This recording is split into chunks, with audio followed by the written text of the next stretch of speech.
সম্প্রতি নুরাল পাগল নামে এক ব্যক্তির লাশ কবর থেকে তুলে পুড়িয়ে ফেলা হয়েছে। কাজটি কতটুকু ভালো বা মন্দ হয়েছে আপনি কি মনে করেন? এই কাজ মন্দ কাজ সেটা বোঝার জন্য তো কমন সেন্স যথেষ্ট। ইমানদারও হওয়া লাগে না, কমন সেন্স থাকলে বোঝা যায় একজন মানুষের লাশের সাথে কোনো প্রকার অসম্মানজনক আচরণ করা ইসলাম আমাদেরকে অনুমোদন করে না।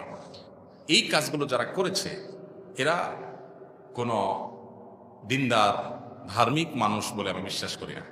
আমাদের দেশকে অস্থিতিশীল করার জন্য অনেক সময় বিভিন্ন ইস্যুর পেছনে উদরপিণ্ডি বুদুর ঘাড়ে চাপানোর জন্য নানান চক্রান্ত ষড়যন্ত্র দেশি বিদেশি বিভিন্ন সংস্থা বিভিন্ন এজেন্ডা বাস্তবায়নকারীরা থাকে। আপনি লক্ষ্য করবেন এই ঘটনার ঠিক পরপরই চট্টগ্রামে হাটহাজারী মাদ্রাসার ওখানে আপনার সুন্নি ওয়াহাবি নামে সেখানে আরেকটা গন্ডগোল সৃষ্টি হয়েছে। তো পরপর এই ঘটনাগুলো সৃষ্টি হওয়া দ্বারা বোঝা যাচ্ছে এটার পেছনে কোনো মাস্টার প্ল্যান হয়তো কাজ করেছে। সাধারণ মানুষের আবেগ, সাধারণ মানুষের অনুভূতি এগুলোকে কেন্দ্র করে আপনার মানুষকে উত্তপ্ত করা, ক্ষিপ্ত করা বা আপনার কোনো অশুভ শক্তি নেতৃত্ব দিয়ে গাইডলাইন করে প্ল্যান ওয়াইজ এগুলো ঘটাচ্ছে কিনা সেটা খতিয়ে দেখাটা যথাযথ কর্তৃপক্ষের দায়িত্ব। তাছাড়া নুরাল পাগলার এখানে শরিয়া বিরোধী যে কাজগুলো হচ্ছে, বাংলাদেশে 99.9% মানুষ বা তারও বেশি সংখ্যক মানুষ মুসলমানদের মধ্যে, তাদের মধ্যে যে বিশ্বাস আছে সেই বিশ্বাস পরিপন্থী কাজ বা মুসলমানদেরকে আহত করতে পারে, ক্ষিপ্ত করতে পারে, সেরকম কাজ যখন হয় তখন প্রশাসনের দায়িত্ব থাকে সেটাকে কন্ট্রোলে আনা, সেটা বন্ধ করা বা সেটার জন্য যথাযথ পদক্ষেপ গ্রহণ করা। সেটা না করে এটাকে এই পর্যন্ত যেতে দেওয়া হলো কেন, সেটাও একটা বড় প্রশ্নের বিষয়।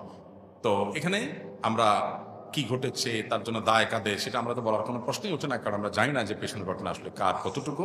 এটা সংশ্লিষ্ট কর্তৃপক্ষের খুঁজে বের করা দায়িত্ব। আমরা সাধারণ মানুষ হিসাবে অনেক সময় দেখা যায় আমাদের কাছে একটা জিনিসকে কালো দেখানো হয়, আমরা মনে করি কালো, আসলে এটার পিছনে হয়তো ভিন্ন কোনো প্ল্যান আছে যেটা সাদাকে কালো করার চেষ্টা করা হচ্ছে। এই জন্য আমরা এই ধরনের বিষয়ে হুটহাট কোনো মন্তব্য করব না, দায়িত্বশীলতার জায়গায় থাকার চেষ্টা করব। কারণ একজন মুসলমানকে আল্লাহ বলেছেন ওয়ালা তাকফু মা লাইসা লাকা বিহি ইলম, যে বিষয়ে তুমি জানো না সে বিষয়ে তুমি কোনো অবস্থান গ্রহণ করতে যাবে না। বিধায় এই সমস্ত জায়গা আমাদের খুবই সতর্কতার সাথে মন্তব্য করতে হবে এবং মূল বিষয়ের সাথে ভিন্নমত করার কোনো সুযোগ নাই।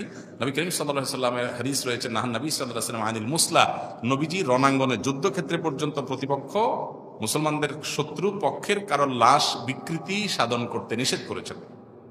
আজকের পৃথিবীতে কত পৈশাচিক উল্লাস মানুষ করে।